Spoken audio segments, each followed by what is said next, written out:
What's going on, everybody? This is Ven, and I welcome you to the MOC Spotlight, where we take apart what you build. Hope you guys like the new intro. I thought it was about time I updated it and such, given it's a whole new year, and anyway.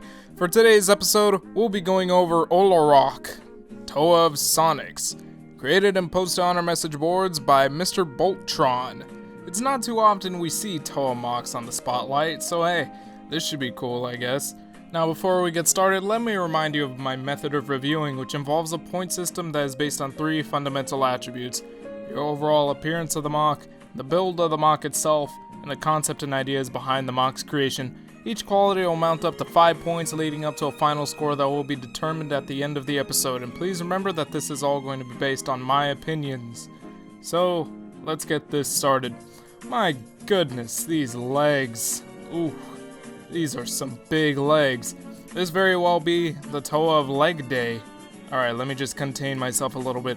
This is a really neat looking MOC upon first glance. A bulky humanoid figure with a whole lot of greeble and complexity that keeps you staring at it long enough to a point where you really want to figure out how it was built. There are a few points that quickly answer that.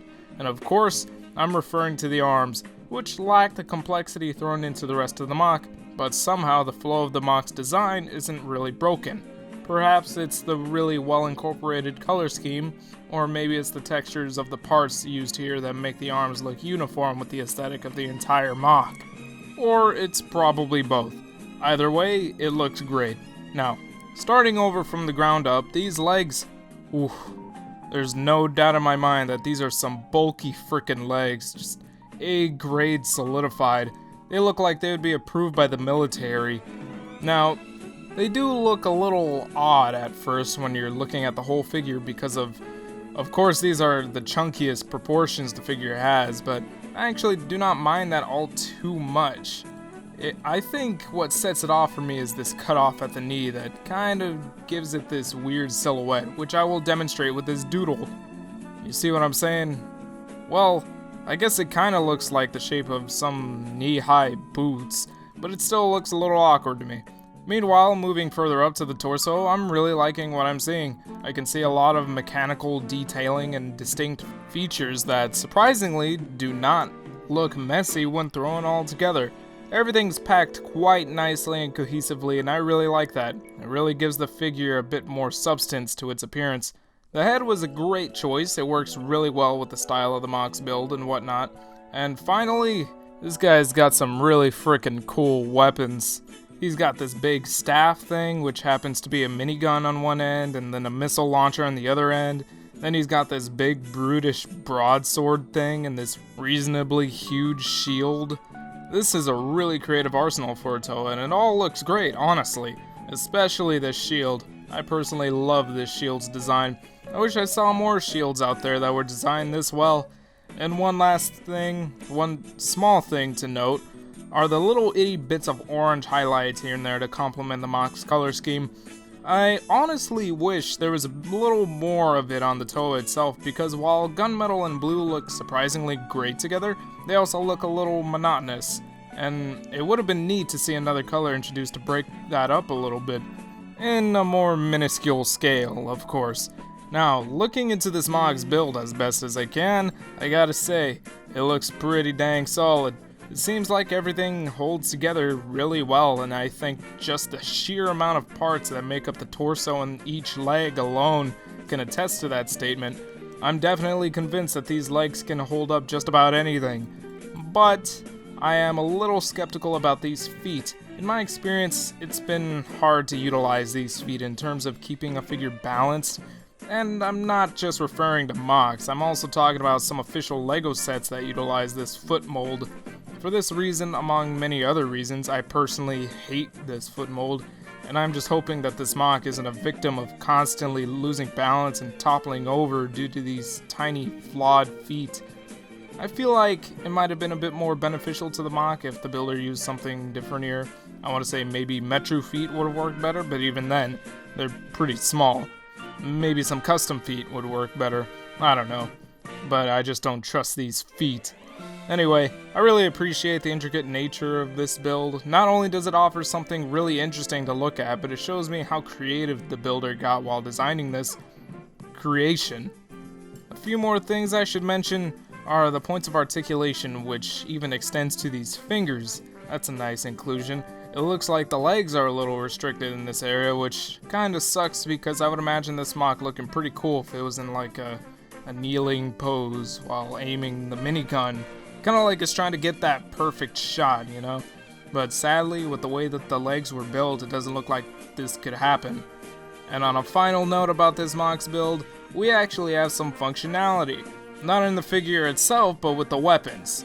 It looks like this minigun is fully functional, and I like that you can accomplish this firing effect with the missile launcher. I guess that doesn't really count as a function, but it's still something, I guess, you know? Whatever. And of course, I really like that this Toa has all these options available so it can look cool while wielding pretty much any style of a weapon. Not too much else I can complain about when it comes to the build, so let's talk about the big idea. This MOC is a Toa, whose character is based on the builder's friend, meaning it's his friend's choices of color, element, and the broadsword.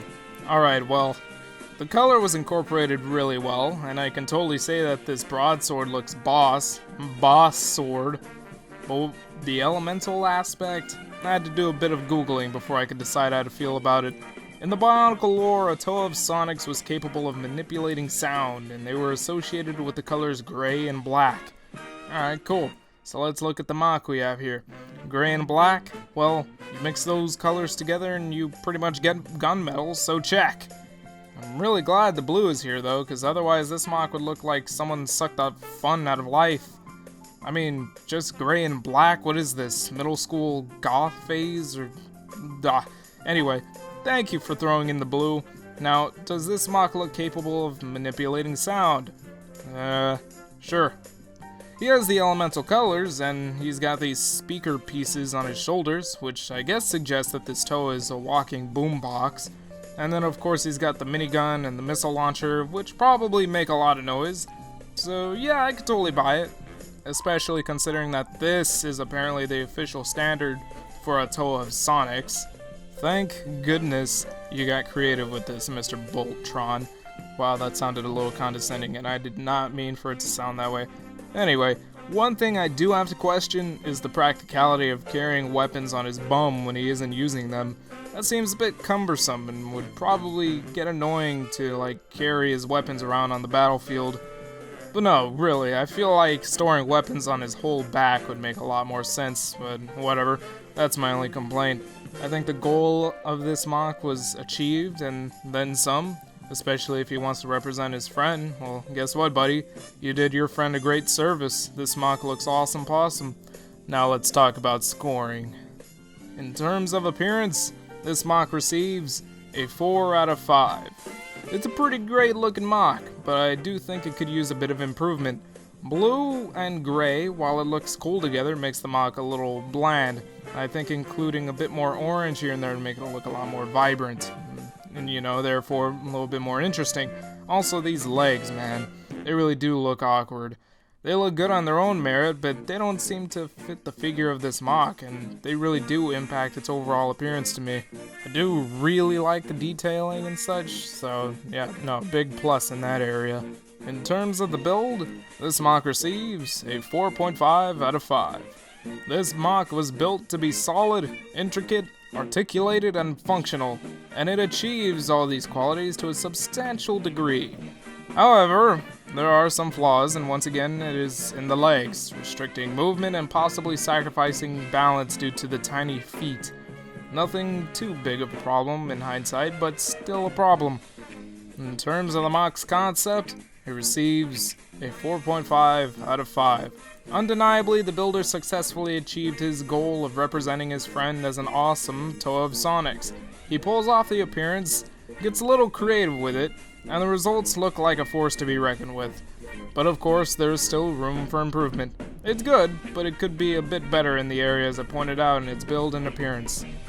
In the end, I appreciate the fact that the builder made what would be a fairly bland Toa into an awesome blue warrior boombox thing, with With all that said, our final score adds up 13.5 out of 15. This is a really cool MOC. Definitely an interesting take on a TOA. I really enjoyed looking at it, and I'm a big fan of the little details all over it. Great job, MrBoltTron. I hope to see more out of you, and maybe your friend too if he decides to return the favor. And maybe you guys watching this could show me something too. Go to our message boards at board.ttvpodcast.com and you can post your own creations under the LEGO Creations category, aka my domain. I'm always active on there, browsing through whatever gets posted in search of MOCs to feature on the Spotlight. So if you want that opportunity, you know what to do. Post there. Thank you all for watching, and I'll see you all next time.